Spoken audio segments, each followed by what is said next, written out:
used to put rings in like what is it cock? fucking just a cock ring. Do you remember the cock rings? They were great. What conjuring of a cock ring did you lose it or something? I don't know, I really don't know. But you remember one?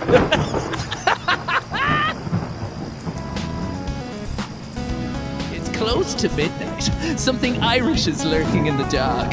Under your Sega Mega, you see a sight that almost stops your heart. You try to scream, but Nisha claims oblivion is retro. You start to freeze as Keith says fuck up plays The Last of Us.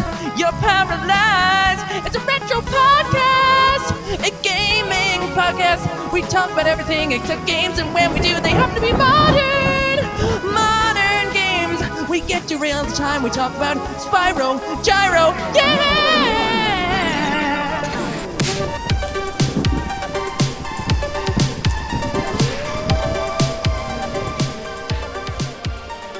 Welcome to the final episode of Season 1 of Press It A Bunch Continue, the Halloween special.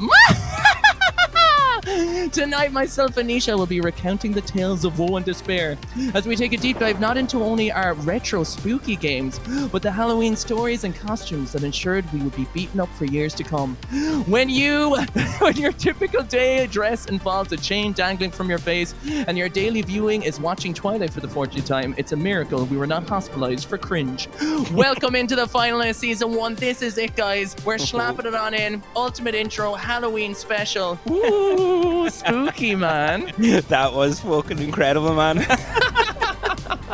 Oh, I absolutely love that. That was so cool. Yeah, little references throughout, you know what I mean? Yeah. Kind of, was you know, you very gotta, good. there was initially, I wrote a verse of that was about Right. Ben fucking the turkey, and that's why we were paralyzed.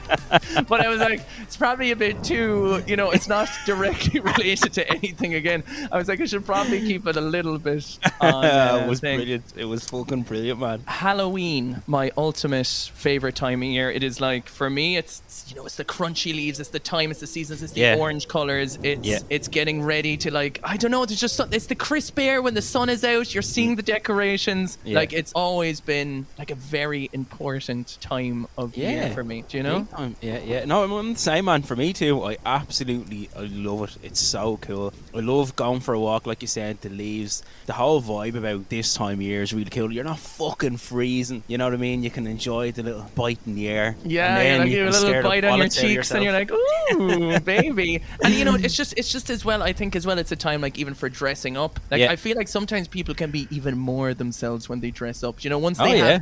have a disguise, a mask on, they're not worried about like all these different things. You know, Yeah, and oh yeah. my god, man, I got stories to tell. I got movies to talk about. I got games yeah. to Love go it. for it. But Love first of all, Christmas or Halloween? I have to say, I'm a Christmas man through and Oh, through. right, can we just turn? No, it's fine. I'm just gonna hit the pause. I'm just gonna hit the stop button there. It's done. Press it to fuck off. It's fucking right on in there now. Oh man, I just thought of that today. Like I was in work and I just heard in my head you say press any button to fuck off. I was like, oh man. Yeah. But like 1st of November, I'm gonna be watching them Christmas movies, man. I'm not even messing with you. Okay, but I do have an issue with the fact that Christmas decorations are out before Halloween. Like that is. Ah, yeah, at come on, least, fucking relax, at least let us enjoy the like woo and the wee and like someone's tickling like your scrotum like underneath. You're like ooh, tickle. You're just sitting there randomly, and someone goes tickle tickle, and you're like oh. That's what Halloween is all about, man. It's the tiddle and scroties. But I do love Halloween. It was a big deal in my house, man. Like my mom always decorated the house. We all kind of got together. We did like I can remember doing bobbing for apples, putting loads of apples in a bucket and trying to get them out. All that kind of shit. Going trick or treat and dressing up. Everything. Like it is a big deal as well as Christmas. It is a big deal. So I do love it too. There was kind of just like waterboarding for kids, though, wasn't it? Like, as in it was like a torture device. It was like, yeah, put the apple in your mouth, like gagging, and then like spraying water, and he was like, ah! It was really horrific time, do you know? Yeah, it was fucking dangerous. Also, didn't everyone always fucking lose a tooth in the apple? It was like, or what was it? Apple bobbing or something, where you had to get it from a string. Oh yeah. And someone always lost a tooth, and that was violent out. But like, even think about fucking getting what is it called, the bar and brack. And the ring in it. Yeah, man, that's a serious choking hazard right there. Yeah, and then there was always some grubby fucker who like takes his big hand like from. Do you ever watch Scary Movie 2? Yeah. It's like, take my strong hand. Like that kid just puts his hand into the barn rack trying to fucking get the ring. My precious, it will be mine. Or do you remember the people used to put rings in like what is it fucking? just a cock ring. Do you remember the cock rings? They were great. What conjuring of a cock ring did you lose it or something? I don't know. I really don't know. But do you remember putting them? Oh, you're a fucker. Do you remember putting? This is the like Nisha does this to me all the time when he send notes. What am I saying? Notes. What's notes? Voice notes. And like he will try and just send a normal response back, and he goes into this spiral of like wheezing, and I love it. I needed the listeners to hear this. Right. So do you remember people used? No, all right, lock it up, man. Lock it up. I've got it. Do you remember? Beep, beep. Yeah, that's what I was thinking of. Do you remember we used to put a ring in the potatoes? And curly tail? Do you remember a potato? Oh my god. It is a Halloween episode. It's horrific. Sorry. Sometimes when I get excited or giddy, I start gagging. It's a weird thing. That's all right. Do you remember they put rings in a fucking piece of mashed potato? Come on, tell me, man. Put rings in what? I'm sitting on the edge of my seat. In mashed potato and curly kale. What the fuck is curry kale? It's like a fucking form of cabbage that comes out around Christmas or Halloween. Sick, man. Cabbage is disgusting. It smells like old fucking granny fart. It really does, though, doesn't it? It's just like, would you like some bacon and cabbage? And you're like, what is that whack? Like, Yeah. It's like someone took a dump and boiled it. It's like just put it in boiling water. Jesus. Oh, anyway, God. so the Right. curry kale, the rings, Curly the barn kale. bracks. Yeah, Take I don't my even know strong where I hand. was going with that. I don't even know what I was. I can't even remember why I was fucking laughing there. But anyway, you get a gold ring and a piece of cake, and we'll break your tooth and happy Halloween. Yeah, just the tooth breaks. Yeah, happy Halloween is right. I remember, some of my early Halloween. Like, obviously, I mean, I keep thinking, it's like, oh, this is a gaming podcast. Fuck, what? Oh, yeah, shit. Yeah. Hang on. No, like, obviously, I would have played a lot of, horror games over the period of time as well. We'll get into them. Hit me with some But good fucking no, Halloween I am. But I'm just saying, like, that's just a little bit of a teaser. Games do exist. So basically, I never forget some of the funniest shit I had. So I have some stories with Richard when I was younger, and then there's one specifically with John and Richard where I laughed the most in my entire existence. Like, as in, All right. I still remember the pain of rolling on the floor. But one of the funny ones was, I actually don't know how old we were. I'd say we're about 9 or 10. And the Scream mask, the Scream mask, the ghost with the wide chin in it. And it was really popular that year. I don't know, was there like one of the final Scream 3 might have been out. I don't know, maybe something like that anyway, or the first one. And so like that was a really, popular mask. And me and Richard were like, oh, we have to get it. And we went to like all the stops. I think there was one where you could like squeeze a thing and blood would come through the mask. Yeah. I remember seeing that. Then we also got the voice changer as well, where you put it in the mask and it's about it's like, how are you doing? Like this kind of, that kind of thing, right? So we were all hyped up, man. We were like, we were wearing matching Halloween costumes. We're like, let's go, baby. And I remember before we went out the door, we were like mortal because there was a knock on the door, right? And we're like, all right, some trick-or-treaters. And there was another 2 fucking kids with the same fucking Scream mask. There was 4 of us looking at each other, like across from each other, being like, what the fuck is this? And then we didn't take into consideration afterward when we were going out, man.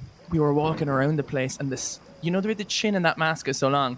There was literally like a Viking cup filled of sweat in there that you could have fucking drank by the end of it. It was all clung to your face. And you'd be like in the voice box, no one could hear you saying, "Take out, please." And it's like, what? What's going on? We're so upset nothing was working out. It's like, it's like we were like, okay, bye, boy. Do you know what I mean? It's like, and we were just like, I think we were kind of like, I think when you're tense, like, leave me walk around on my own. But I think my sister was like following us from like a block away or something. Oh, yeah. And it was just, man, that face mask, the everything, and it's just like, and then like looking over at Richard in the same mask, knowing he's like pumping sweat, being like, do you know what I mean? It's like, how are you? It's like, I hate tonight. Oh my god, man. That was just one I have like clear in my head. But the one that I couldn't stop laughing at was when so this was like when we were like 18, I'd say. Right. And can't remember what our costumes were. I think they were pretty shit. Like I was just a pirate with bandana. I think John was like just had like, you know, like zombie face or something. Yeah. Jeez, I don't know. Richard like like a top hat and a blazer on, something really low. These were the drinking years, so they were quite. Yeah, they were quite low effort. But there's some more other stories. Just remind me, I have more to tell. Yeah. So basically, we were just leaving my house. Right. We were walking like there's basically, so we're just walking on a road with a narrow footpath, so we're in single file. You know, one in front of the other, in front of the other. All of a sudden, bam! And like a poof of smoke. And I was like, what just happened? And it took me, it was almost like, it was like, you know, like when a grenade goes like, whee! Yeah, like, yeah. What happened? Richard was like, you know, he's a fairly like stocky dude, like, do you know what I mean? Like he was a strong fella, like, and like he was just like half like belt over. Someone threw a bag of flour from the car and it just fucking knocked him, right? And so obviously, well, yeah, that could have like that could have done serious damage. But then, you know, when you're kind of in that thing and you're kind of like, I think surprises make you laugh. Do you know what I mean? So I think like when you're not expecting, so I was like in convulsion. But then 2 seconds later, another car drew by, and like just something hit John in the crotch, and he was like down. I was like, what the fuck was that? Someone threw an egg salad, and like a whole plastic bowl egg salad flaked at him. Like exploded all over him, like fucking full on jizz pants. And I was like, what is going on? So then I remember John was calling up some random door with zombie face with like fucking jizzticles all over his pants. And his old granny was like, he was like, can I have a tissue? And she was like looking through the window like, I'm not answering this door. Fuck that. Oh god. Oh god. Yeah, there was some. There was another time Richard went as the Riddler, and everyone kept calling him the Hamburglar. He's like, "Are you that? No. Are you the? You know when you're like put effort into your costume, and you're like, fuck, man." And then there was one other time where I covered myself in liquid latex to be Carnage, and John did the same to be Venom. Cool. And which is, you know, because like John's a fucking like, you know, he goes to the gym like he's you know, has the figure for it, like. Yeah. And I was a skinny little fuck, so I was Carnage, but didn't take into consideration that we should have shaved beforehand. So to get it all off, we had to literally wax it off ourselves, like pull all the liquid latex off. No way, you serious? Yeah.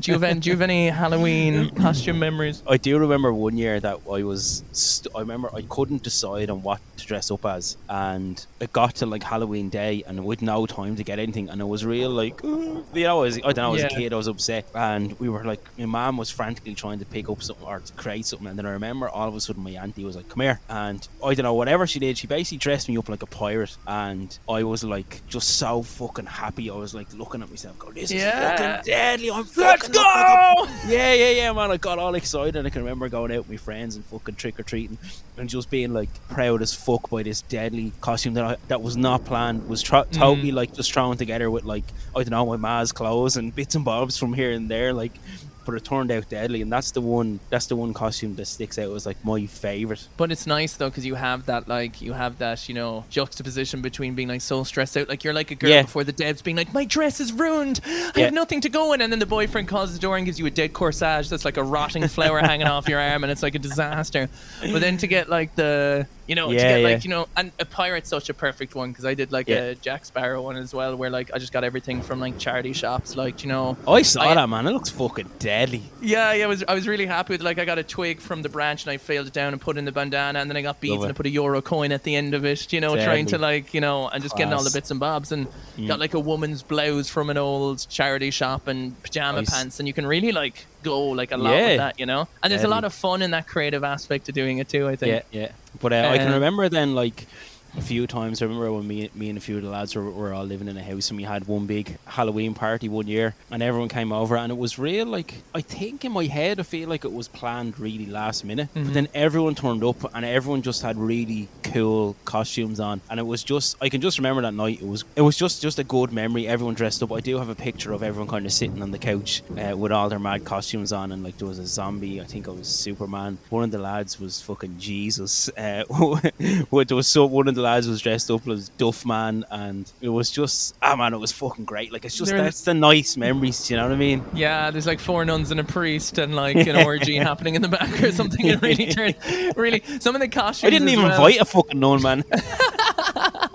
Some of the costumes as well. What's that new Netflix documentary about the murderer? What's his name? With the glasses, the guy who plays the dude in American Jeffrey Dahmer. Yeah, like I saw loads like, things in the radio. It's like, I'm dressing my kid up as him, this thing. Do you know what I mean? It's like people are like, where, I mean, that sounds hilarious, but does the kid know what he is? It's like, do you know what I mean? It's like, I'm putting my child out as a perverse murderer. Like, do you know what I mean? Okay, Jesus, like, all right, actually, you know what I mean? Fucking hell. The kid thinks he's like, my dress is the Power Ranger. This is class.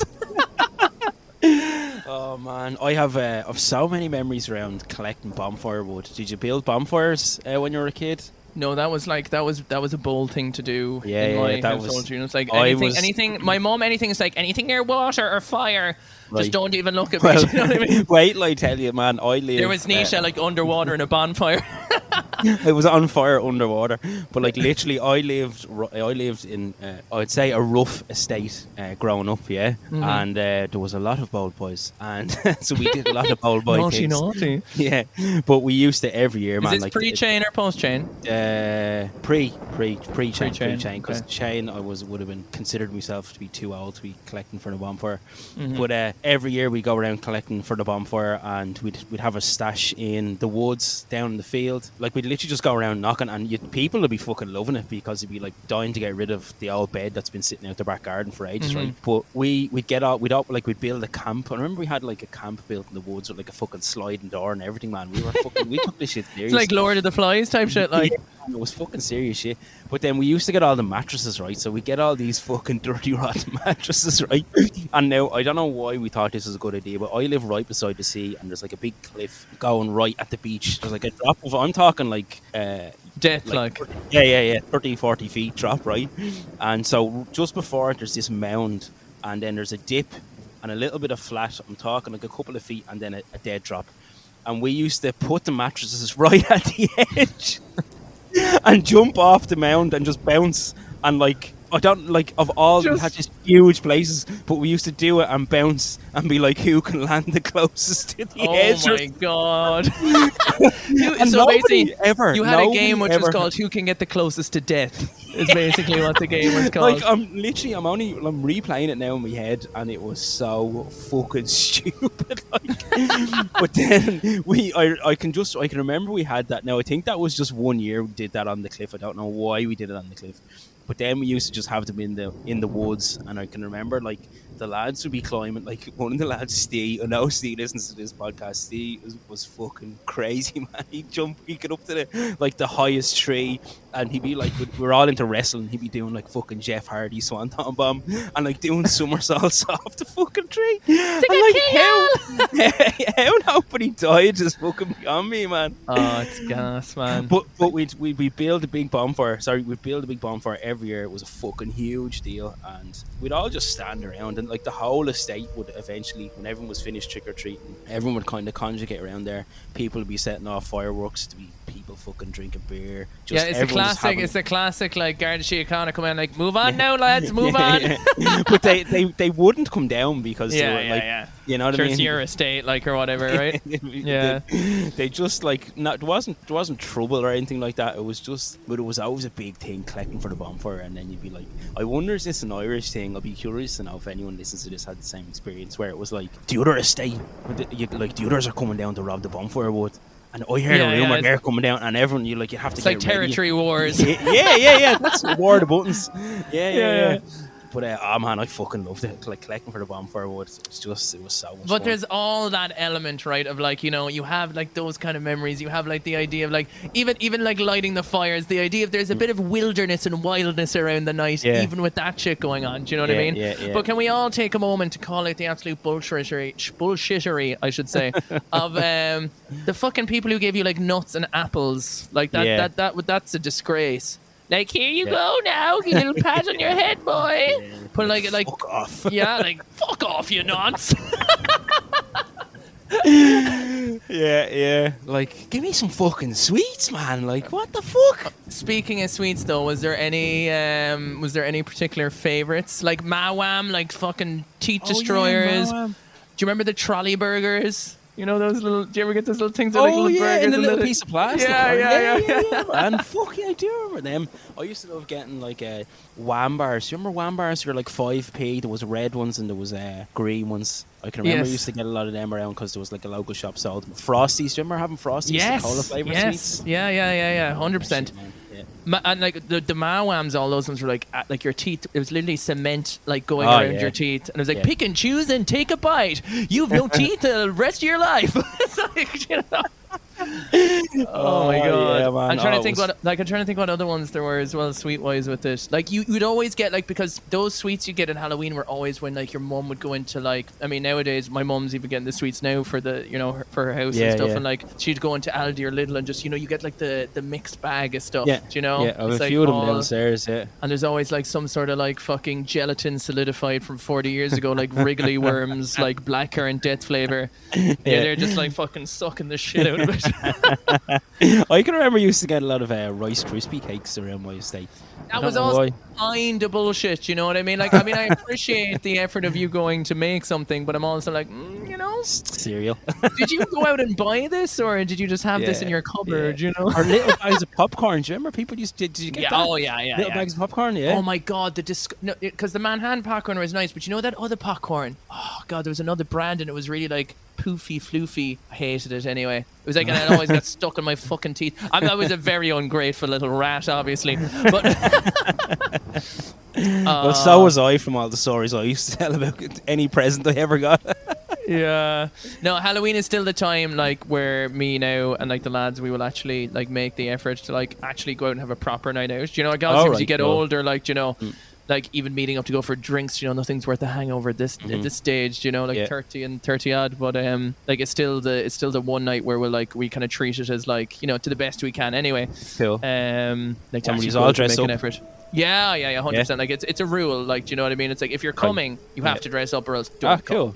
You know what I mean? It's like you gotta be part of it, because like I remember as well last year, like my buddy Sam, he was like, I don't know, he was dressed as like, you know, do you know when you go into the costume shops and it's like, it's, you know, it's supposed to be a character but they don't have the license to say it, so it's like Disco King, or it's like drug sex addict Russell Brand. I mean just drug addict, or like, you know what I mean? It's like where it's like the classic days of him. But he got like this wrestler one, and we had this like pumpkin aubergine looking thing, and he put it down in his pants for the night. He was getting ready to go out, but he didn't have anything in his pockets, and he wasn't allowed in because he didn't have his ID, because it was like during COVID. He was just there in the rain being like, what, like the aubergine, nowhere getting in anywhere. It's like, fuck's sake.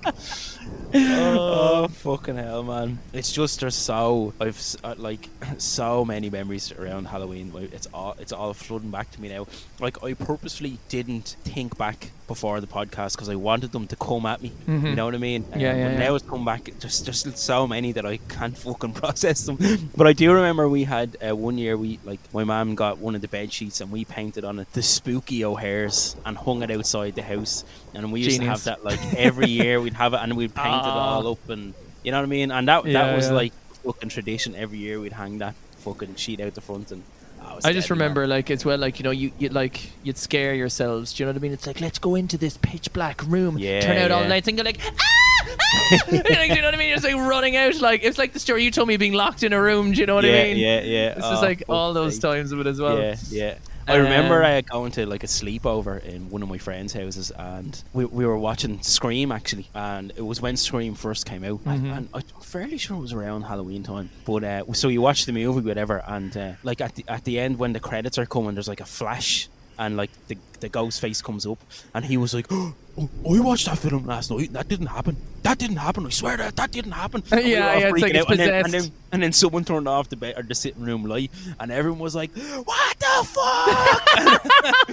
And I was like, "Oh, Oh that my was just heavy, god. man." So good. I love that Yeah. shit because the same thing happened with the Blair Witch and Paranormal Activity. Oh, Do you know? yeah, Oh, yeah. dude, like that scene in the Blair Witch at the end, because like that movie's all about build up and just like that person facing the wall. Like it actually Oh, gives yeah. me Oh my- it gives me it Yeah. actually gives me like the shivers. Like that freaks Yeah. me out. Oh, like man. the found cam footage stuff when that's happening.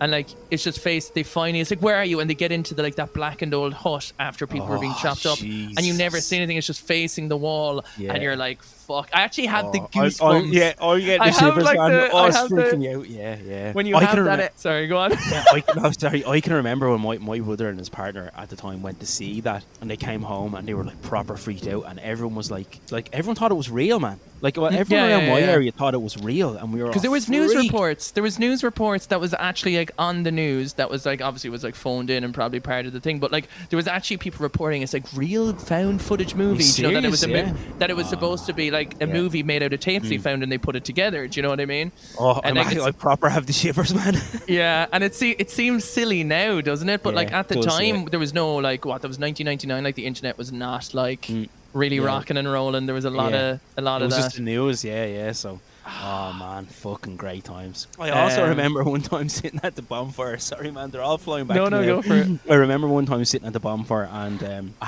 had a brand new football jersey on. I fucking hate football, man. Don't like football. I used to just do it to try and fit in.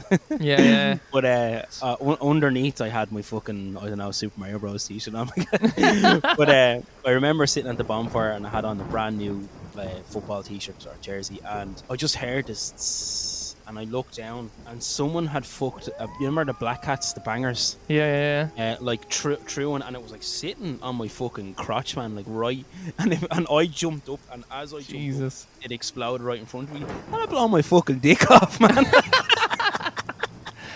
Oh, And the real fucking horror. all of my T-shirt. Fucking That's hell. fucking wild. Yeah, like all that stuff is just so. It's like Yeah. what, like banter? Yeah. Fucking nearly blowing someone up. Fuck's sake. Oh, dude, like just kind of quickly on the movies, like there's some of them. I remember watching a movie called 6-6. Like we used to rent. Oh my god, like used to rent garbage. From Yeah. Extravision.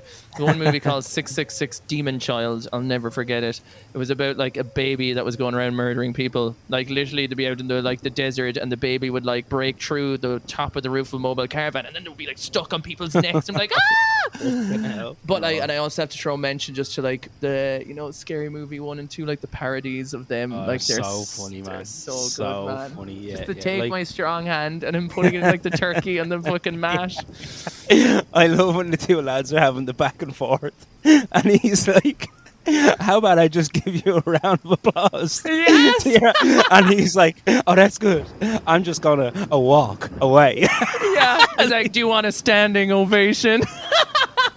And the two lads are just giving each other a stick. Oh, it's so funny. Absolutely, like Scary Movie 2 and 3 in particular, like absolutely some of my favorite movies. Like I die laughing at how stupid Yeah. they are. Oh, Because so they were peak in terms of, because then the movies got too stupid. You know, like they were Yeah. they were doing parodies off comedies. Do you know what I mean? It's like it just didn't make sense anymore. Yeah. So There's good. just so much in those films. They're fucking brilliant. Particularly, I remember watching the third one, the one with Charlie Sheen in it. After that one, they got garbage. But there's just one scene where like the policewoman comes. Have you seen Scary Movie 3? I don't know if I've seen the third one.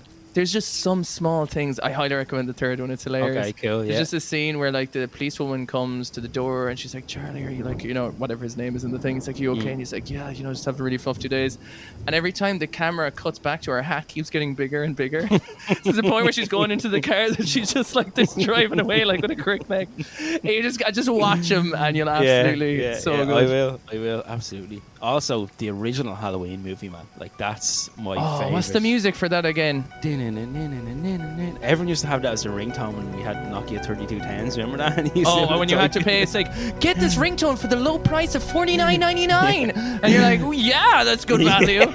And then Crazy Frog like ring ding ding ding ding ding ding ding ding ding ding ding ding ding, and he had his tiny little frog cock that was like flopping in the wind. He's like ring ding ding ding ding ding ding ding. Oh, that's not even his tune. What is it? Oh, ba ba ba ba ba ba ba ba ba ba. Was it that one? I don't know. Ring ding ding ding. remember there's a Crazy Frog PS2 game as well. Oh, He shit, was actually there? made, which, I mean, needs to be in your collection, I'm sure. Yeah. Like Yeah, video games. Oh, trust me, I know. Half an hour in. But it's a Halloween special. It's a half an hour special because, you know, it's a Yeah. special. It's an... Season finale, man. We can do whatever the fuck we want. Yeah, we've earned it. We do got a lot to do today, though. We do, yeah. We have like a lot of we have to have an emotional speech somewhere at the end. We have questions to go through. We have to recount our things. But okay, I have a question to ask you. Scariest movie you've ever watched? You have one like in recent memory? I know it. I know it because I was fucking traumatized from The Grudge. Do you remember seeing The Grudge? Oh, fuck off, man. Jesus Christ almighty. Like, I swear to God, like, I saw that as, I don't know, I was like 18, 19, 20. I don't know what fucking age I was. I remember I was living with my granny's at the time, and like, I was afraid to go to sleep as an adult. Yeah. Because it fucking freaked me out so much. But man, I do remember being in the cinema and we were watching that, and my friend Gary was sitting beside me, and we were waiting. There was like a big build up to a jump scare, and you could see it coming. And as it happened, there was like these people sitting in front of us, and Gary like grabbed him on the shoulders and screamed, and the fucking oh my and God, they what a fucking freaked out. And he's Gary's a fucking bad man. And now they found it funny. Like, it wasn't, you know, it wasn't a bad thing. They did find it funny because actually a lot of people were doing it because someone shouted over then, "It's been done, dude," and we were like, "Fuck off, man." You know what I mean? But like, I can remember that. But man, The Grudge, hands down, the scariest movie I've ever seen. What about you? First of all, if you want an antidote to The Grudge, if it still haunts you, Scary Movie 3 rips the piss out of that, and it's pretty good, just to let you know. I'm actually scared even thinking about it. I'm looking behind me. Yeah. Nisha. Oh. No, seriously, have you looked behind you? Oh, fuck off. Because you have a mirror behind you. So like, I can see directly. I can see all your juicy bits, you know? So, I suppose, I'm trying to think, right? I guess most recently, like, Hereditary for me was like traumatizing in a good way, like, as in that really freaked, like, I went to see that with John, and we were both like, it's one of those ones that's superbly acted. It doesn't have jump scares in it. It is literally like the way that movie is done, both visually, like you could watch YouTube videos for hours on it about, like, you know, different meanings and iconography and stuff that naturally as humans get you scared. Like, you know, there's kind of things like, you know, if a spider scurries along the floor, you know, it depends, like that can be like almost evolutionary response to stuff. All the auditory stuff was constantly making you uncomfortable. It was a movie that was about making you uncomfortable. And we watched it in the cinema, and I won't give anything away about it, to be honest, because I would just say just watch it. I think if I said anything about it would just do it a disservice. But it, like, we watched this when it came out a couple of years ago, maybe 4 or 5 years ago, and being in the cinema for the experience of it, I think I maybe like alluded to this once before, and another thing about you know, the cinema being a cool place to be, but there were scenes constantly that like were totally missable, which made you think you were fucking insane, you know. It seems so, like, so we were in the cinema and someone was like pointing in a corner, because I saw their Apple Watch. They had an Apple Watch and it lit up. They were like pointing to the front, like, look at that. And then we all looked up to the right hand corner of the screen, and there was like a shadow of like a person, you know, like just in the corner. Never looked at again, never talked about, and it all of us had that like hair on the back of your neck collectively in the dark cinema, being like, is that actually there? What is this? What's going on? I have the shivers constantly now talking about it. Freaked out. Jesus and Christ. like that for me was just, I love the Conjuring movies, the first two.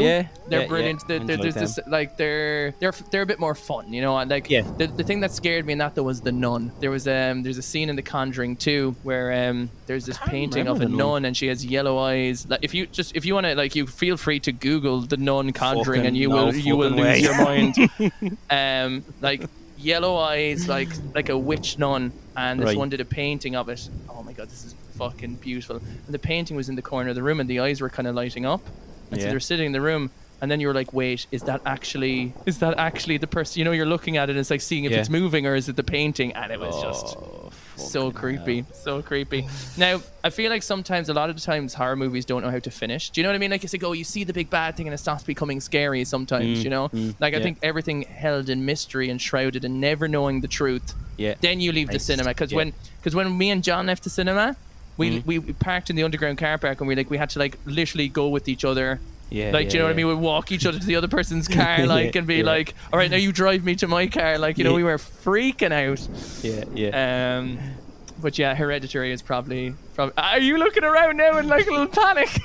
I just heard like a bump. I was like, oh, it's coming for you, baby. Brilliant. This is what it's all about, though, isn't it? This is what Halloween's about, is fucking freaking yourself out, getting that fun fucking scare on. And I think from a psychological point of view, that's the really interesting thing about why people go to horror movies. Because we live in such a, like, I'm going to say in inverted commas, a safe world compared to like the gatherer hunter age, you know, where anything could have killed you.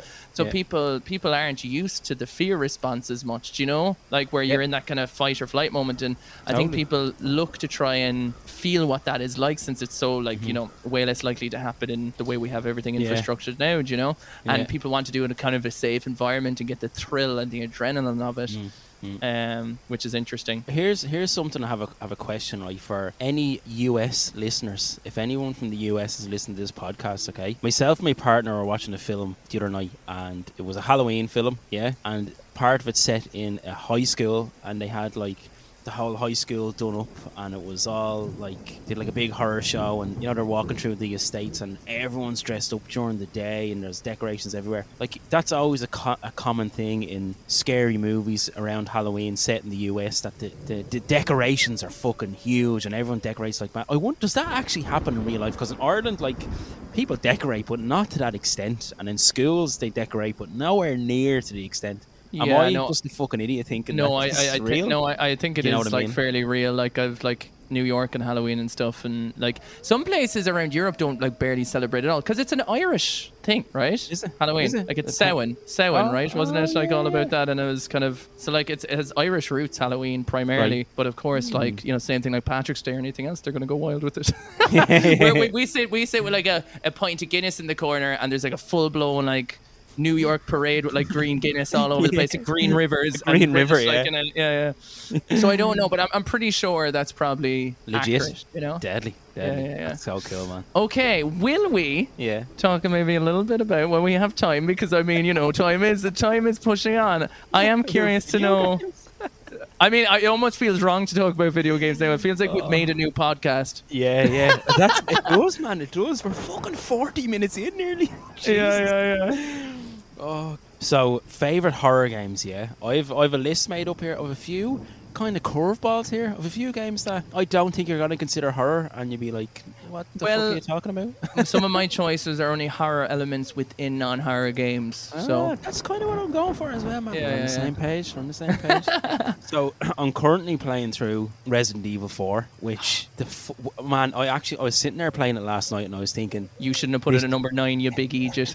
Was it number 9? Yeah, it should have been way higher on my list. Oh, it's so good. Just the action, the story, using the different weapons, upgrading your weapons, finding the treasure. I love going around searching for the treasure, trying to build up your cash, your money, so you can upgrade your weapons and get your bigger case, and organising your case, and just everything about it. It's just a fun action horror game. And you know what? So good.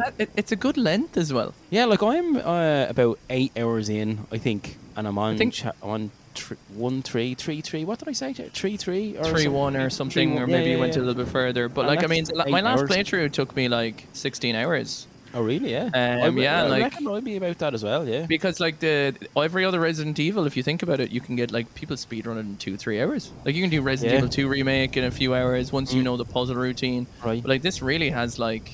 And I think that's what, like, because every time I play it, I'm like, oh my god, there's this part.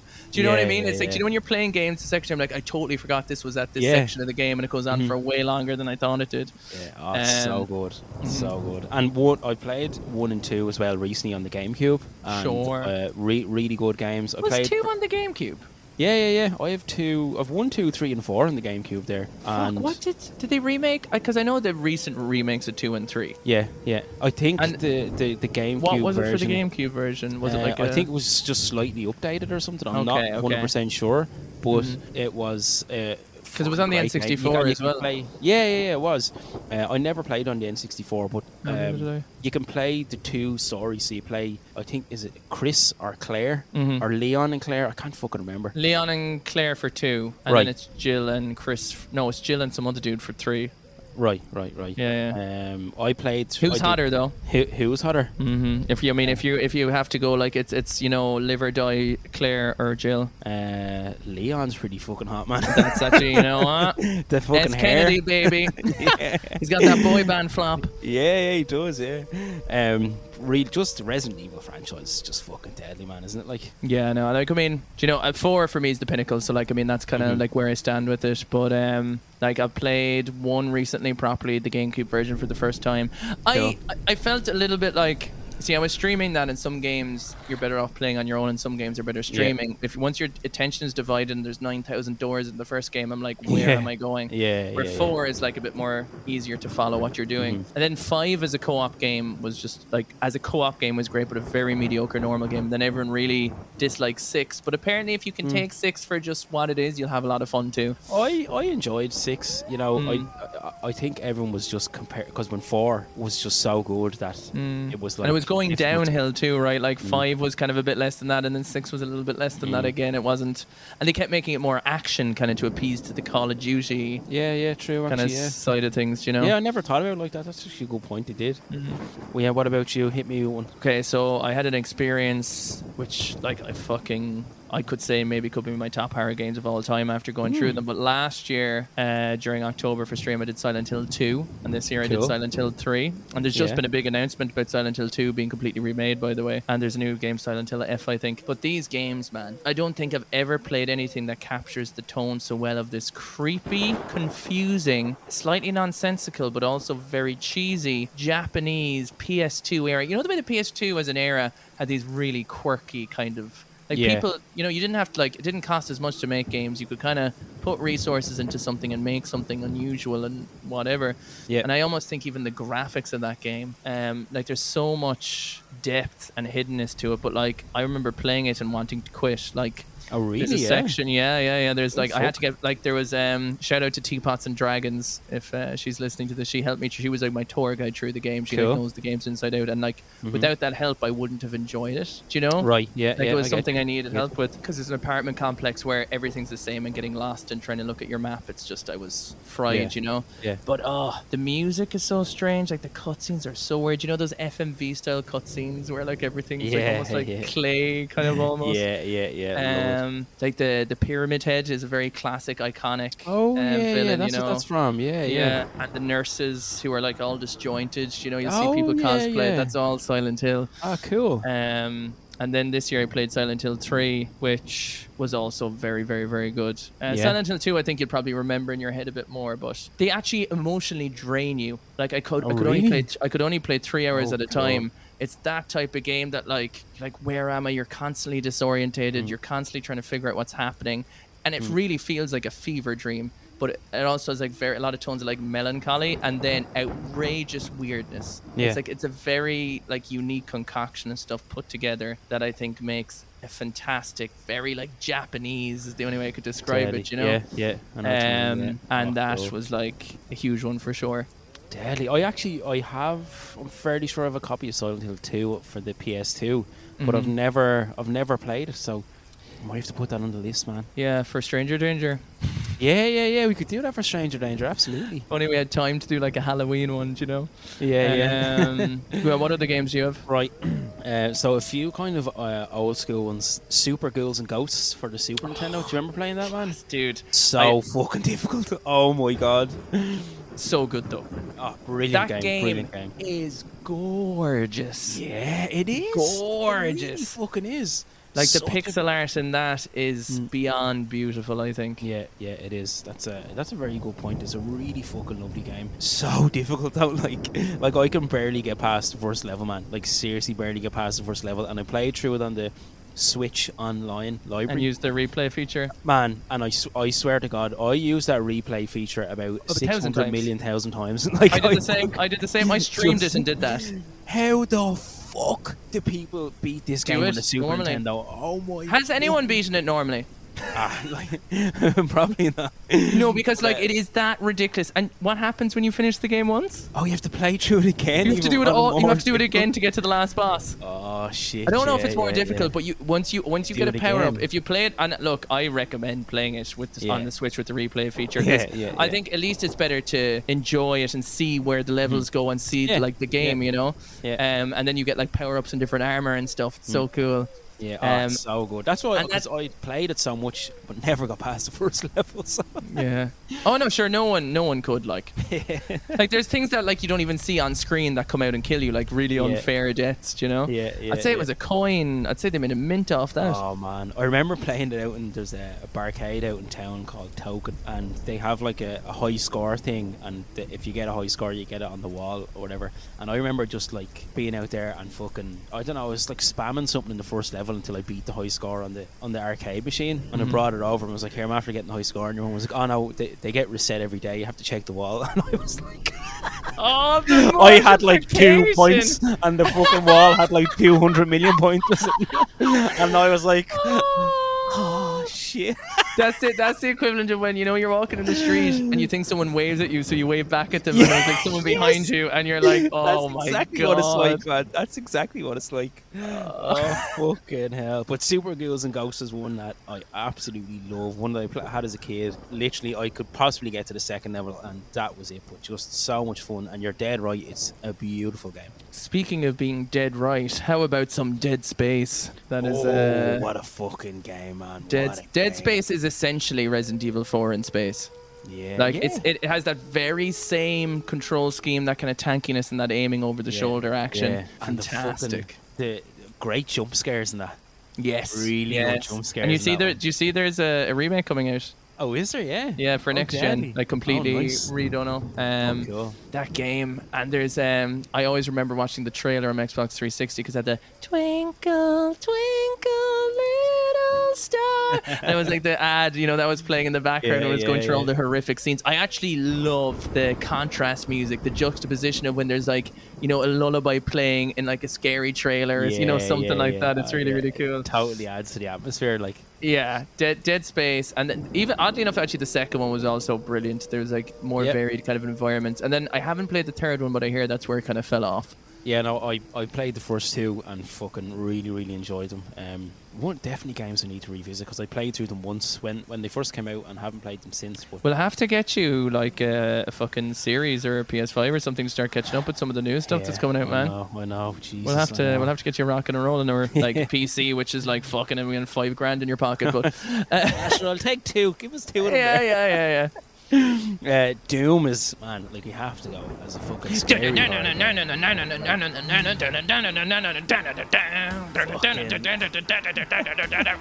so good. What a fucking game, man. Just I think we've mentioned Doom a good few times, so I won't go into it, but just everyone knows Doom is as iconic as fucking Super Mario for adult gamers anyway, you know what I mean? Everyone knows fucking Doom who's into video games. So really good scary game. And the movie you would recommend to watch as well? Yes, I would absolutely recommend the movie with if you would like with The Rock, Dwayne Johnson, and Billy the Butcher, Carl Urban. Yeah. If you would like to hear a full-scale review of Doom, by full-scale I mean we talk about it for 30 seconds in episode 7, video game movies, check it out. Yeah, very good. Here's one. So there's Castlevania is a good one for the NES, right? Metal Gear Solid. Here, right. I love it. Your name is perfect. Castlevania on the NES, Simon's Quest, I think it is, Castlevania 2 or something along those lines. Just old school one that I can vaguely remember, but being good. Metal Gear Solid, I'm putting it out there as a fucking horror game because that can get very scary. Or is it Metal Gear Solid 2?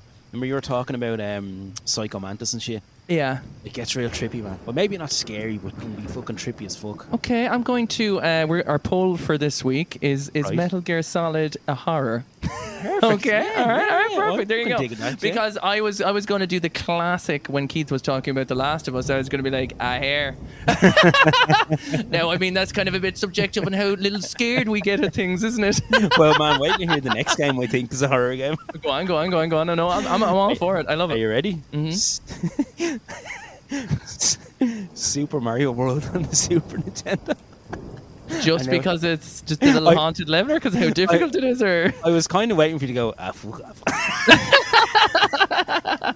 fuck off. So you think about this, right, man? First of all, there's loads of fucking ghosts in it, yeah, right? There's loads of haunted houses, there's loads of ghosts. Now, hear me out. No. Will I just pause you? Because I have Mario 64 down, so... Nice. So we're on the same page. Yeah, we're on the same we are. page. So there's fucking ghosts in all the houses, or there's loads of ghost houses. Straight away, it has to be fucking horror if there's ghosts there. You have to get to these castles where there's these monsters trying to fucking kill you, throwing you in lava. Everything is trying to kill you in that game. Everything is trying to murder you, yeah? But that's in all Mario games, let's be honest. They're like, fuck off. Well, then every Mario game's a horror game. Oh. So, well, I suppose if you think about it, right, a horror game is classified by putting in a horrific situation. So, I mean, if you're an Italian plumber sent into a painting where each creature wants to murder you, that is pretty horrific. Like, if everything is trying to kill you. So, I mean, technically, you know, we can put it on in there. I was thinking specifically, like, you know, the Haunted Mansion in Mario 64, do you know, like as a level, and I was thinking about the haunted level in Banjo-Kazooie as well, which is oh shit, yeah. Do you know, that kind of gives me that kind of childhood stuff, and the Pokemon episode where Ash meets Ghastly Haunter and Gengar. And it's like, God, he's like, haunt. Love it. And Ash gets turned into a ghost and they fly around. That's what? Like, does he? Yeah, he gets killed in it. Oh my God. The chandelier falls on him. Oh he my dies. God. And then he doesn't realize he's dead and he's floating around. Misty and Brock are like crying. Oh my. And he's like flying around, and at the end they put him back into his body. Oh my! You gotta watch it. You have to like, watch it. I do remember the episode, but I vaguely remember that actually something to do with him flying around. But yeah, you're fucking dead right. And even in the game, you know, when you go to Lavender Town in the game, and you have to go up the cemetery. The music for Lavender Town. It's like, it's like, oh God. It's gonna wreck my head though, because it's basically like the Jaws theme. It's just like 2 notes. Yeah, but you go up and you have to free the ghost, and it's spoiler alert for Pokemon, but it's is it Marowak or Cubone, and it's Marowak. Am I thinking of the same two Pokemon? You are, no, you're right. It's just funny. You're like, it's Marowak, Cubone.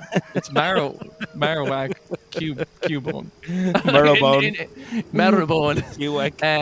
Indeed. No, so basically, yeah, it's that Cubone's mom, which is Marowak, is dead. So Cubone wears its mother's skull on its head, and that's why Cubone has the skull on it. Yes. Yeah, because Team Rocket kills, you know. Fuck me, man. Pokemon's dark. I tell you.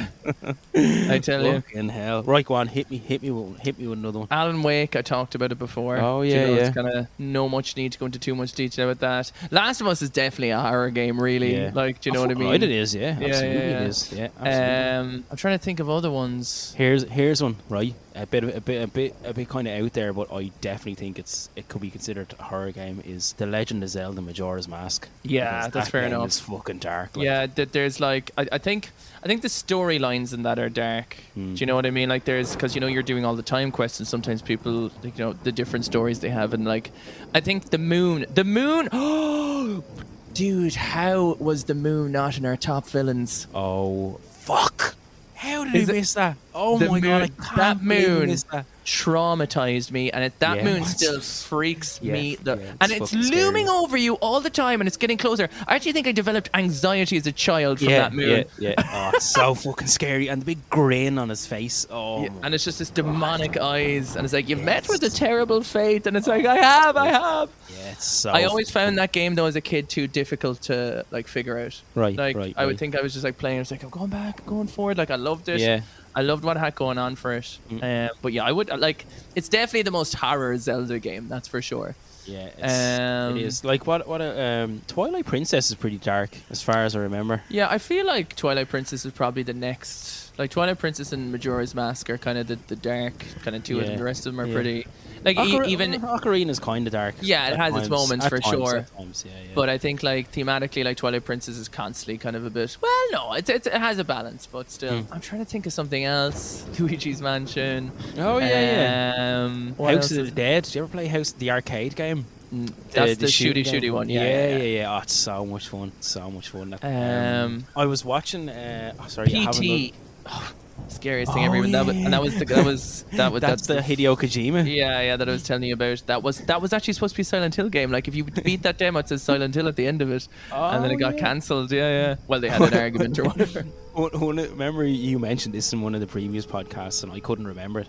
One of the lads texted me and was like, I listened to the podcast and I was gonna drive all the way up to your house and hit you a slap for not knowing that.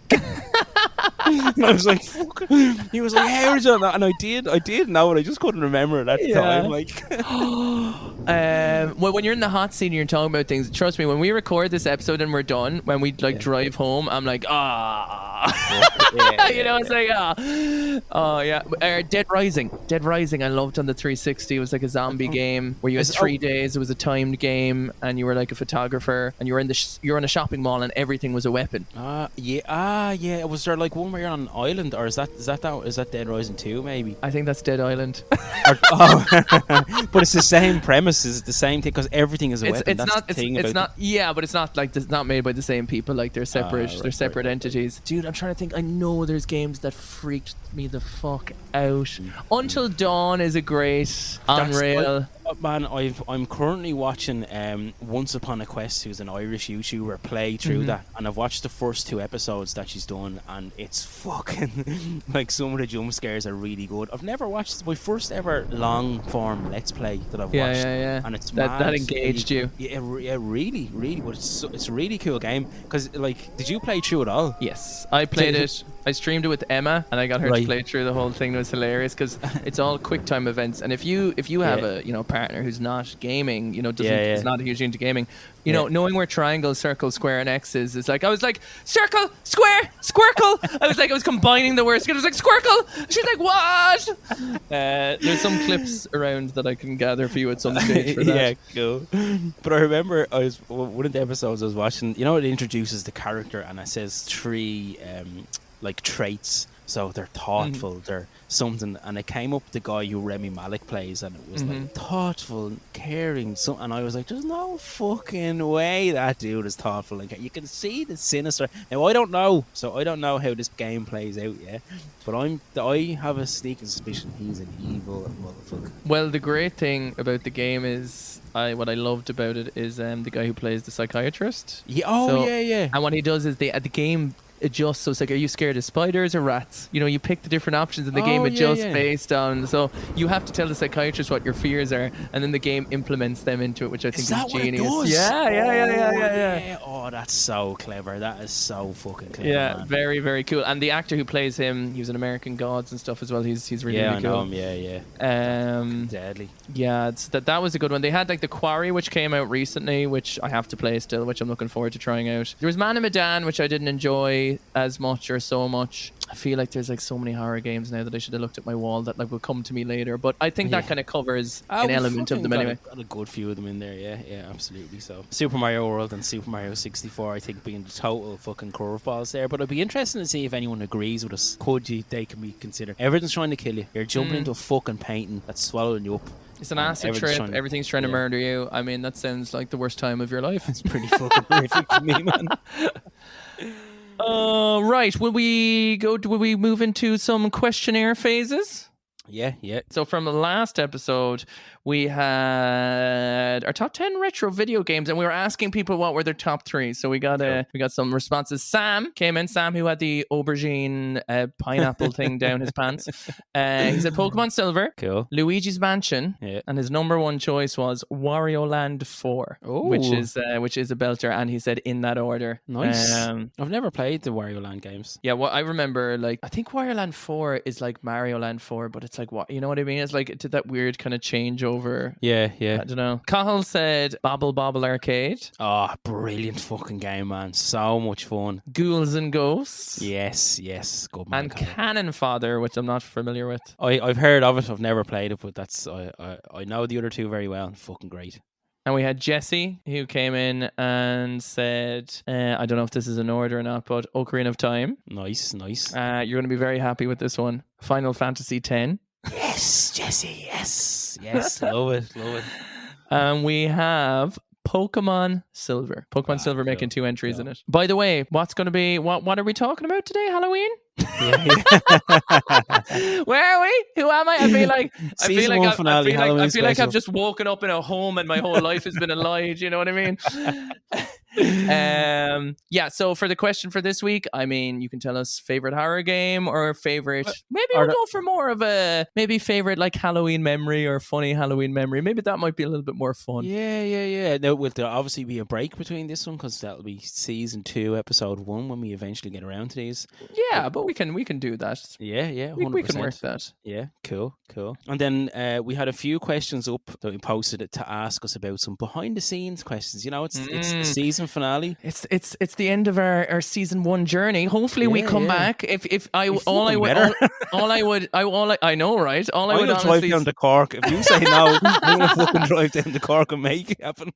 All I would honestly say that is if you do listen to the podcast, please do drop it a rating and please do tell a friend about it. Yeah, because, you know, in order to kind of keep it going and to keep it, you know, we need to have a certain quota for us to have a match, you know, to keep it going and make sure it's still alive. So if you do enjoy it and it is something that, you know, brings a bit of levity to your day, as it does for us, do you know what I mean? Yeah. We would greatly appreciate it. So thank you. And thank you so much for, you know, everyone who has listened, right? Like, you know, it's been a journey. So I had a really, really good response, really nice response, way better than I anticipated, especially given that we're only starting out and it's our first season, you know, 10 episodes. Which I think we are very proud to have made. I'm fucking really proud of it, man. I'm so happy with it. Yeah. I'm so happy with it. It's been a very cool journey. It has. And, you know, we were saying the last days, like, it's been a journey, not just in terms of like, you know, doing a project together, but also to getting to know each other. From, you know, the first conversations and, you know, to us like fucking messaging like little 2 old women every day. Do you know what I mean?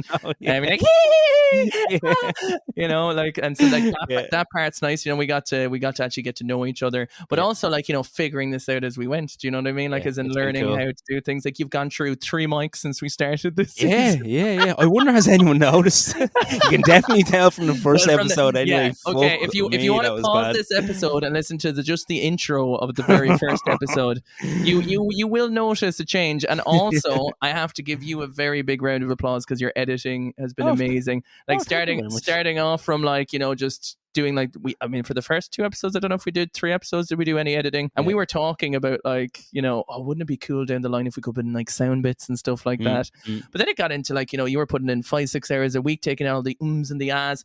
Don't think, by the way, you're listening to a crisp version of what you're hearing now. Most time we're like, you have to tie it up, man. You gotta squeak it clean for everyone. You know, you gotta put on its makeup. You know, that's the analogy of it, right? And, you know, putting in the sound bites and making it so much better. So I really appreciate that. So thank you for that. It's all good. I've really enjoyed it. But the behind the scenes questions we have here, So we got a couple in, and the first one is from on Instagram at BeKindRewind, which is a fucking great name. Cutie. And you don't know any of these questions actually. Have you seen any of these questions? No. You kind of posted in terms of like, you were like, you know, we got in like maybe 6 or 7 of them, I think. I kind of see, but I didn't look at them too hard, so I'm looking forward to answering them. Cool. So the question from Be Kind Rewind is, when are we going to see you guys meet up in person and get some video action? I'd say it'd be a laugh. Oh, do you want me to take this one? Take it away. So there's, I mean, you might have heard rumblings from the previous episodes where it's making a joke about stranger danger, which, by the way, was not the title we came up with. That was just on the spot. But yeah, no, we are planning to meet up in the coming weeks. Now that our season is done, we'll be on hiatus for a short while, not too long. But, hopefully anyway. And we were going to do, I think we're going to do a couple of, I think our plan is, we're just going to see each other, get giggly. I'm going to ply Nisha with loads of sugar and caffeine so he starts giggling like a little girl forever, which, you know, is you know, it's the best we can hope for, really. And I think we're going to do some reactionary stuff. I think we're going to do some, I do think we're going to probably try and record maybe 4 or 5 ideas and see if we like any of them. Again, like the podcast, whether any of them will see the light of day is another thing. You know, we might do it and say, look, you know, it just kind of didn't. But, or you know, we never know. Maybe there might be a place or an idea for them for sure. Mm. So I think we'll So rock it's out and coming. see. The video content is coming Mm-hmm. soon, hopefully. We're gonna record it anyway and see what happens in a few Assuming weeks. we're happy with anything, like even if we can edit something down to that we're happy with, you should see it this side of the year, hopefully. Yeah. Oh yeah. 100%. Yeah. Yeah. So yeah, that'll be cool, man. I'm really looking forward to it. The next question is from on Instagram again. At Thrift and Flip, which is Daryl, who has the 4Gamers pod. So he said, how did you guys meet? So this is actually a 3-parter, right? Mm-hmm. So how did you guys meet? The answer to that is we have never met. In real life, anyway. True. We can tell our e-meet story, you know, our electronic or internet meetup. Yeah, our internet meetup, yeah. The next question is, whose idea was it for the podcast? And then, whose head is the biggest after all the success? Oh man, we have peanut heads at the moment, man. We're a long way to go. Go on, will any of you take some of this? We haven't met up in person, as we had just said, but we are going to within the next couple of weeks, which will be cool. I can't remember how we first initially met. It was through Instagram, of course. Dude, I wonder, because is this like cringe story of like, I feel like I messaged you, be like, can you like shout out my post or something, you know, when it was like an Instagram dope, and I was like, can we have like a follow for follow or something? I don't know if that exists in your inbox or else I dreamt it, but it's possible. Because I was starting off. Stored, what? The Instagram messages are all stored, so I could go back. We can go back. I actually don't think I can live with that cringe though. Do you know what I mean? I remember like starting looking that up after this. Oh my god, I'll die if it's real. I'll die if it's real, and I'll die if it's you. Oh god. So I it just a bond formed. Well, actually, I remember when I was watching you. I was watching you a lot when I was at home. When fucking pervert. Not even talking about the streams. I was just from a distance. But I there was a point in time where I was able to watch you a lot on Twitch, and was watching you like almost every day for hours. I think it was during lockdown or something. And I fucking just like loved watching your streams. Still do when I can. And then that's when we kind of I kind of developed this hardcore crush. An obsession. Yeah, and baby. In 3 weeks when I come down. Well, if you want to wonder whose idea the podcast is, then apparently I've been tricked into all of this just to get closer to me. So, yeah, you're actually like a crazy fan. You know what I mean? That you've been like slowly working your way. All I've been doing, yeah. But it was actually so how we came up with the podcast was. I was initially put a post up asking, did anyone have any recommendations for a good retro gaming podcast? Because I was looking for a good podcast to listen to. And you messaged me and said, why don't we fucking do one together? And so it was your idea. No, well, I mean, it was so like, dude, I can't tell you how weird it was, like between me saying or not saying that. Oh, really? Like, do you know what I mean? Because I was like, well, I suggested, and then because you know, like I was thinking, it's like, okay, well, if I suggest this and we get the ball rolling, like I'm in it. You know what I mean? Like, yeah. Kinda, oh yeah. Do you know one of those moments where you're having a coffee and I was like, fuck it, we'll go for it. You know what I mean? Yeah, it's kind of like asking someone out on a date. Do you know what I mean? In a certain way. Do you know what I mean? So I was like, will I send it? Won't I send it? You know? And it's so weird now that like just from the idea of the fact that you put up that post, and I was like, sure, if we can't find one, why don't we do one? And I think as well, it was because there's a stream team I'm a part of called the Rage Club. Cool. And they had their own podcast, and I said I'd do the first one. So I think I got a taste of. Oh, nice. You know, a taste of like being on it and being part of it. Yeah. It's dreaming of streaming. You know, and then like so I think there was like a little bit of I liked having a platform to like speak. You know, because when you're streaming, it's kind of a little bit more directly improving all the time. Do you know what I mean? You're kind of you're not like sometimes we'll sit down and have like a conversation, but I think there was an aspect of me creatively that would have really much so enjoyed having a conversation. So I think having just done the little bit there and having guested on my buddy's podcast once before, there was kind of that inclination to do it. And then you said yes, and you gave me the rose, and we shagged all night long, and it was brilliant. yeah, man, fucking great night. So that's kind of how it happened, and here we are. So that's I think in terms of like. I think I would have followed you like on Instagram ages ago. Like I remember starting off, like, like you having like 20,000 followers, where it was like, whoa, do you know what I mean? Like, and then I was like, because I was like starting my own gaming Instagram page and stuff like that. So Yeah, there definitely would have been inspiration from your page and stuff, and me probably just following and liking your photos. And then obviously, like we must have been following each other for like a good 5 years before we really kind of, Yeah, or yeah. 4 years anyway. Do you know what I mean? Mhm. So yeah, Mhm. and then it's just kind of here we Yeah, are. it was like the initial introduction was through Instagram. Like I personally love using Instagram to find other people in Ireland who are into video games because there's a good chance of just more of it's a small country, there's more of a chance of a community building. Not Yeah, yeah. that I can meet I up just with I just other had some people. image like it's just like I like using Instagram to find like-minded perverts. No. Although I did find the biggest one in you. Yeah, you did, man, you did. Who would have thought it? But yeah, that's how it happened. So that's Daryl's question. Thanks, Daryl. Our Thank you, questions. Daryl, and check out Four Gamers Pod, baby. Yeah. The next question is from Laser Steak, and it is I can't even read my own writing. I don't know. Here, have it. I've never played a Zelda game. Am I still allowed to listen to the podcast? No, that's a hard no on that there. Yeah. You absolutely are. I think we have this idea about the podcast, right? That like we always wanted it to be like, a mostly positive aspect. Do you know what I mean? Yeah. So like, and that's kind of your philosophy too. Like if we're Yeah, coming it up with is. ideas, it's like, Absolutely is. do you know what I mean? Like that was very much so kind of your philosophy in terms of being like, we want to kind of like you want to sell the games, like in the sense that like your experience with it hopefully will encourage other people to want to have that experience too, Yeah. and never to have like a gatekeeping essence of like, oh, you haven't played this. Do you know what I mean? And I know Like I in know. the last episode. Well, yeah, you fucked me over really hard there, and your Oh, whole sorry, philosophy man. went 180. But that's fine. Do you know what I mean? We know where we stand, and betrayal is betrayal, and that's how life goes. I'm the one that's gonna get murdered now. Like You're the one who tricked me into thinking everything was safe and dandy, didn't you? But no, I'm answering this question seriously, even though it's a joke. Right. What's your answer? Of course he can fucking listen, man. Sure. Hold on a sec. I have to mention this is Laser Steak Ben who just made our fucking sick ass logo, man. Unbelievable. I fucking love it. It's so cool.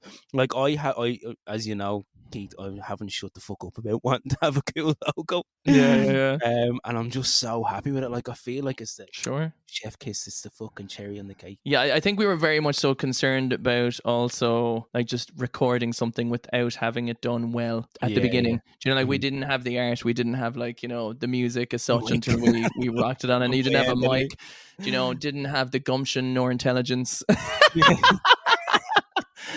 Didn't have the passion, didn't have the consistency. I'm only joking. If one thing I will credit ourselves to is we've done like we've recorded on, like I think we can be proud of ourselves for doing 20 weeks worth of work. Do you know what I mean? Yeah, and I think that's thing. But question, if you were to recommend a Zelda game to start with, so look, we'll allow him to listen. Right, go on. But if we were to shove it, what would be your recommendation? I'd recommend starting point. Yeah, I'm gonna recommend A Link to the Past on the Super Nintendo. Yeah, I think it's that game is so fucking good, and another beautiful game. Sure, and if you have a Switch, you can just play it in bed. You Yeah. can rock and roll it. I would actually probably say the same, but I have a horror story that I've never finished that, so I need to do that. Wait, you're gonna hit me with that now? Are you gonna hit me with that now, or maybe that's what I should play during Stranger Danger? Sorry, you've never finished A Link to the Past? Is that what you're saying? Oh, right, man. Yeah. I've only played half of it. Ah, right. I'm telling you. Well, some retro games that I've recommended to you, Keith, is Super Mario Bros. 3 that you've never played properly. Yes, anyway. yes. I know. I think that has to be the game. If we do a playthrough, I want you to play Sonic Adventure, and I'm going to play Super Mario Bros. 3. Yeah. Fucking dead. Yeah. And A Link to the Past. But yes, Ben, or Laser Steak, you can still listen, and would highly recommend The Legend of Zelda: A Link to the Past on the Super Nintendo. I would also highly recommend just he's probably listened to it already, but listen to the Ocarina of Time episode, and you can feel like you're part of it. Yeah, listen to it about 1,000 times. Get them listens up there. Also, can I highly recommend a shout out for Laser Steak's TikTok? Like, it's so good. I know you're not on TikTok, but has the most nostalgic, cool videos of setting up the equipment and stuff. Yeah, really, really cool. Check that out for sure. Yeah, it's deadly. And then he has he wrote in it with another question as well. Jesus, the cheeky fuck! He thinks he can have two. He might have given us a logo, but that's gone overboard now. His second question that he wrote in on and said is, can we get an episode about Nisha's glorious hair? Oh yeah, man, I'm fucking down for it. Thanks, man. You do have serious hair, man. It is some It's like it's a mane. It's beastly. It's gorgeous. You know. Thank you. So the next question, But it needs to be shaved so you can cosplay Toad. Though that's the only thing. We just have to put everything has to go. Man, Okay. like, I've been growing my hair for about 2 years, and I'm constantly threatening to shave it, and just like. Would you not just get a cut? Are you scared of hairdressers at this point? Yes. Fair enough. Don't we watch Sweeney Todd or something, you know, for Halloween? Yeah, that's a fucking great recommendation for a movie, actually. Yeah. So our next question is from again on Instagram, is Once Upon a Quest, who I was telling you, the Irish YouTuber who I was watching the long play of, the let's play of Until Dawn. Okay, I must check them out then. So she wrote in and said, "Did you face any challenges when making the podcast?" That's actually an interesting question, isn't it? So I know, I personally, my first challenges was I had no clue about. I couldn't even get the fucking microphone working for the first half an hour because I was like using the headset thing. I had no mic. I didn't know about setting anything up. Like, you kind of walked me through using the applications you use to record on, and you kind of taught, because obviously you have all the experience with streaming and stuff, so you know how to set things up. Sure. I had no clue, so that was for me. It was just learn, because I had no clue about anything with regards to making a podcast, doing any editing, nothing like that. So that's the thing that I had to just learn. You know what I mean? Yeah. And I think, like, and credit to that, now you're a far better editor on, you know, doing the podcast than I ever would be, as a result of, like, I think, you know, putting your, like, really wanting to know it and then really wanting to, like, adapt to it very quickly. Like, do you know what I mean? I did, like, when I started editing, like, I love editing the podcast, and, you know, again, there might be, because I keep asking you, because sometimes I'm worried, like, are you okay? Like, you know, because I don't want. I know, but, like, you know, I've always been like, just make sure you're all right doing it. Like, if there's a week you don't want to edit it, if there's a week, you know, whatever, because it is a lot of work. Like, you're talking, you know, probably would, depending on the episode, depending how long, and depending if you put in a lot of music, like, it could take you. How long would it take you on average? I'd say average every episode would be about 5 or 6 hours.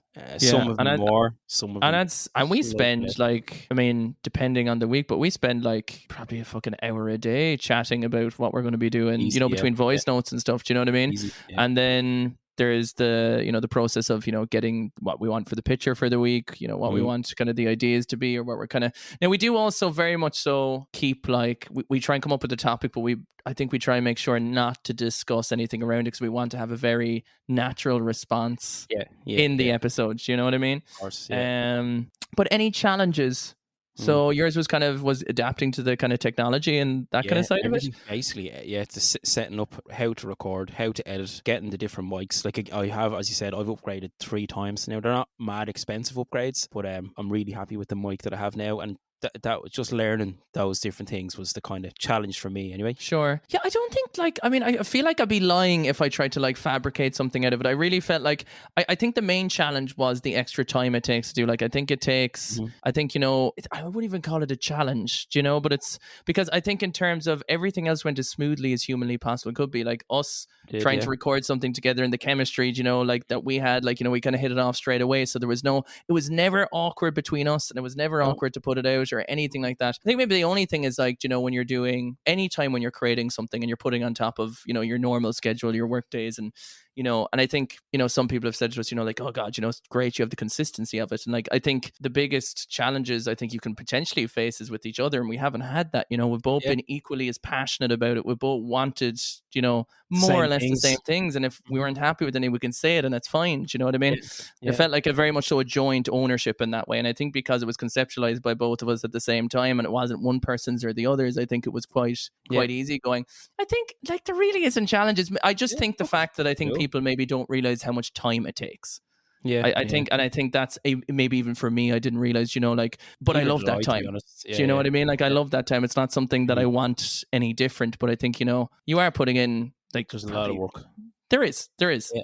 But it's enjoyable, and it's our choice to do it. 100%. Like, 100%. Like, I wouldn't change it. Do you know what I mean? But it's like, you know, you are like, as in, you know, you are adding an extra, like, you know, if you're finished on 6 in a day, you're gonna be finishing at 9 or whatever it is. Do you know what I mean? You're adding it on in. Other than that, like, and that's me grasping at straws. Do you know? Cool. That's a nice thing, man. That's a nice thing to say that there's no challenges. Right, so the next question is from chic.gaming or chic.gaming on Instagram, and the question is... I'd say it's like chic, like the band, kind of. Yeah. So the question is, what's been an unexpected fun thing about recording the podcast? The bromance. Yeah, man, it's been so romantic, hasn't it? Like, Yeah. It's, which I really enjoyed. it seems weird that 20 weeks ago we didn't Talk. chat daily. Yeah, Do you know what I mean? It's, man, Like, it yeah, does, yeah. it does. People are gonna be listening to this going, look, listen to them. Yeah, Asher, would you look? They're an awful fucking cunts, the two of them. Fun thing about recording, I just love when, like, man, I love getting the fits of giggles. Like, that's genuine. That happens to me, and I love when it happens, because who doesn't love laughing? You know what I mean? Yeah, you're getting like euphoria from it. Yeah. I think the unexpected surprise. You want to hear my one that we finished the season? Like not that I had doubts, but like before we started, we had the ideas of it. I don't think I had, like, because we were talking like, we'll try an episode, and if we like it, we like it. I think the surprise was the first episode. Yeah, I think that was like, that kind of like, it's like, oh, we actually, because we're two people who'd probably talk to a wall. And when you put those, again, like old women nattering, and when you put like, put those two things together, like, as I said, we could do a podcast about just that one scene in Twilight for 2 hours. You know what I mean? Like we could really, really embellish that, Should we just spend 40 fucking minutes on a retro gaming podcast and not talking about retro games? Yeah. There's some intros. I also think as well, because like I write the intros beforehand, so it's like I'm trying to come up with some stupid things. I think like I don't know for the first one, did I or not? No, I must have. I think you did. I think you did. Then no, I tried the I second one, and I was like, "It's you're way better at this than me." Well, so that was interesting because, like, I think you have to. Yeah, you did. No, but I said it was interesting in the point that, like, I think that was mostly your own critique in your own head about it, because I was thinking like, if you wanted to, but yeah, I can't listen to that episode again. everyone blast episode 2 out in your car radios. Well, in fairness, like, I think like as well, like I know in the last episode it said Steirlin instead of Styling.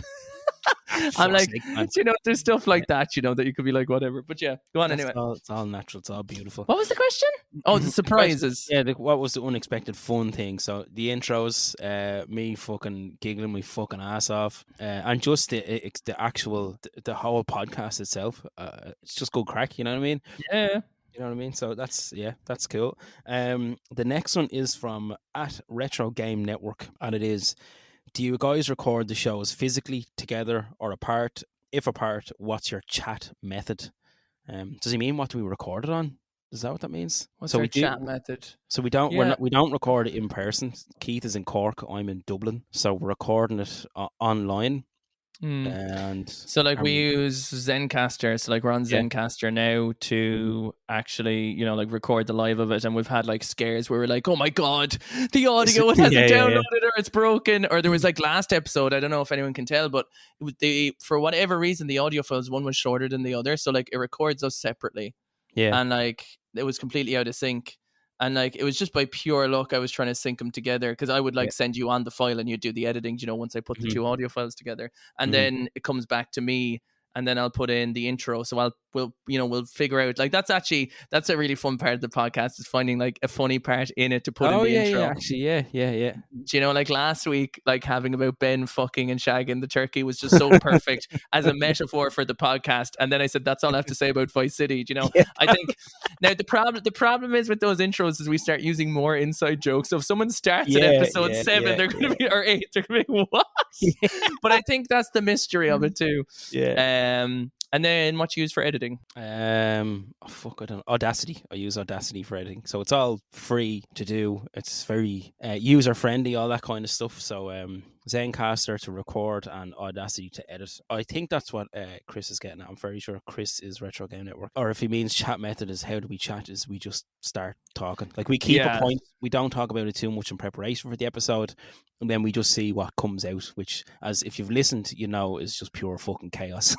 Yeah, like when we're coming up with the idea, like, I think, Nisha, you have like a page of like 20 ideas for episodes that we were like, if an idea came into our head, we'd just write it down, and then like we'd say, like, do you want to do this one this week, or or do a little bit of episode, or 40 ideas, I think, by the way. 40, Jesus Christ, about 40 ideas for 40 episodes. So yeah, I think there's And then basically it's just like putting in the intro music, which Mr. DJ Din in the Den did for us, which a big shout out for him, because I mean, it's one of those things now that I guess, it's kind of synonymous with the podcast, right? That music, it's like, it is. Yeah, that's that's custom fucking music, man. See, this is what I love about like the cool music that DJ Din in the Den made, and then the cool logo that Laser Steak made. And we use our own pictures for each episode, and it's all that's a fun it's part. all ours, you know what I mean? It's not taking fucking screenshots from somebody else. It's all us. And then I think just talk fucking nonsense. And coming up with the ideas along the way, like at the start we were like, oh, we'll just have the same picture for everything, but then we were like, I was like, oh, we could like, I think having a different art piece for each one, and then we try that and we feel good about that, and then like, and some pictures are old Instagram ones that we've taken throughout the years that we're using, and some we'll take like I think the Mario shell one for the Mario Kart episode I took outside in my garden. The postman fucking caught me again. Oh yeah. I think, and like the recent top 10 one was just some of my games sprawled, and then you have some of your ones as well. Yeah. Or how long you took to put the Pikachu Pokemon Yellow in the tree bush. Yeah. You have to do it. I have to do it for the grab, you know what I'm saying? So then the last question we have here is from Zanfan, which is Chris, and he says, oh, hold on, I have to read my own fucking handwriting again. I think Nisha might have told me, but I totally forget. Lol. How did you guys first meet? So we kind of went through that already, but it was just an online thing where Keith's a gamer from Ireland, I'm a gamer from Ireland. You're seeing the different posts pop up via hashtags or whatever. And I think as well though, I used to probably tag people, and this is how Mary gives out to me too. So that's how Mary Majora knows me. She's like, you just kept tagging me in your photos. You tag like 20 fellow people, because tagging used to be very popular if you're doing your gaming setups all the time. And I think it's like there's kind of a mix of me probably tagging you. There was a mix of that, and then just throughout the years, just kind of like send like the odd message or comments and stuff, and then you're watching the stream, and then from that kind of like, because I think when someone comes into the stream and they're chatting to me in a real-time capacity, that feels like kind of another step onto something, and then it was just literally the idea, and here we are. Yeah, so that's it. There are all the questions, the behind the scenes questions that I asked for. So not your standard what's your favorite game, what's your favorite console. I wanted to get a bit of, which I actually quite enjoyed, this part of the podcast, talking about stuff we wouldn't usually talk about, I suppose, on the podcast. It's also nice to talk about like how your process is, like what's the ideas and how things works. Should we give ourselves a round of applause, and maybe everyone else at home? Let's go! Season 1 of Press Any Button to Continue is done. It's over. We did it. 20 weeks of crying, wanking, diddling, fiddling, fuck off, non-retro games, going around in circles, getting no satisfaction to any points, and not having a clue what we're talking about, but hopefully all in the name of good times, entertainments, and diddling and fiddling. Any final comments to make? Can I just say how I love how you just bring the random, like you're diddling and you're fiddling and slapping. It's like it just comes out. It's like a condition. I fucking love it, man. Flim flam your Jim Jams. Yeah, all that stuff, man. I love it.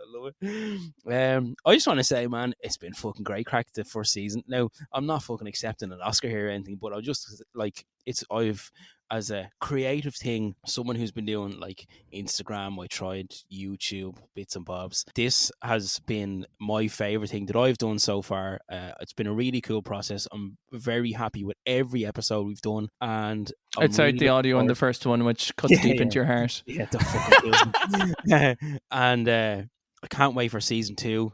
I'm really looking forward to it, and I think I'm romantically in love with you. Nice. Okay. Will you marry me? Will you marry? I accept. I'm ready for it. I've got my legs behind my ears. My asshole is primed and ready to go. And then take me to Pound Town, baby. Slap it on and get that chocolate starfish. Licky licky bum bum. Don't tell your mum. No, it's been fucking amazing. It's been like it's just been like it's been super fulfilling. Do you know what I mean? And I think also like getting to do this type of project with you and like having that like-minded energy about it, like none of it has been a drag. Do you know what I mean? None of it has been a pain in the arse. Do you know what I mean? And it's like it's always just been a fun thing to do. And I think that's what we've just tried and kept. Do you know what I mean? It was like we didn't take ourselves too seriously, and that was like the fun of it. And that's what I mean. Jesus, if you want to listen to some of the intros, you'll see how serious we take ourselves. No, I think it's just like, you know, it's been really, really nice that people Like, and even like my close friends and stuff, like, you know, like, because there's some people, you know, in my life who haven't listened to like, or like engaged with any other projects, and you never expect that. It's not their cup of tea, you know. It's like getting someone, it's like forcing me to sit down to a football game. Do you know what I mean? Like, I'm just not going to know or enjoy what's happening. But, you know, I think there's been so much that like people who don't even know shag all about gaming or care about it have still enjoyed, you know, what we've done. And I think that's maybe the biggest. I think that's maybe the biggest compliment I could have, you know, we could have gotten from it even. Do you know what I mean? That it's like subject matter didn't really matter, fuck all, even though it's what we're passionate about. So we talk about it to keep us going, do you know, in terms of retro gaming. I mean, today, like we only ham-fisted retro gaming and, you know,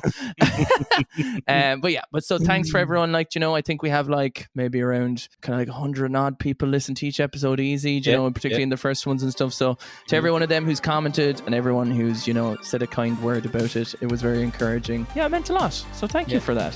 Cool. Alrighty then. We will miss you. Send us all your juicy nudes. No.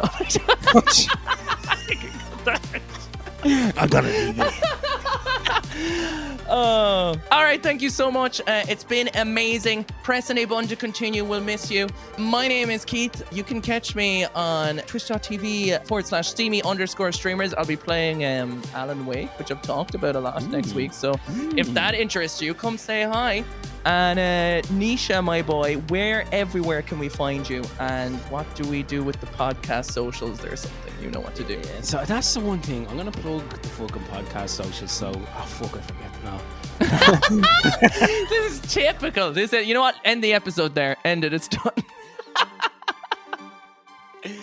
Bye. Bye.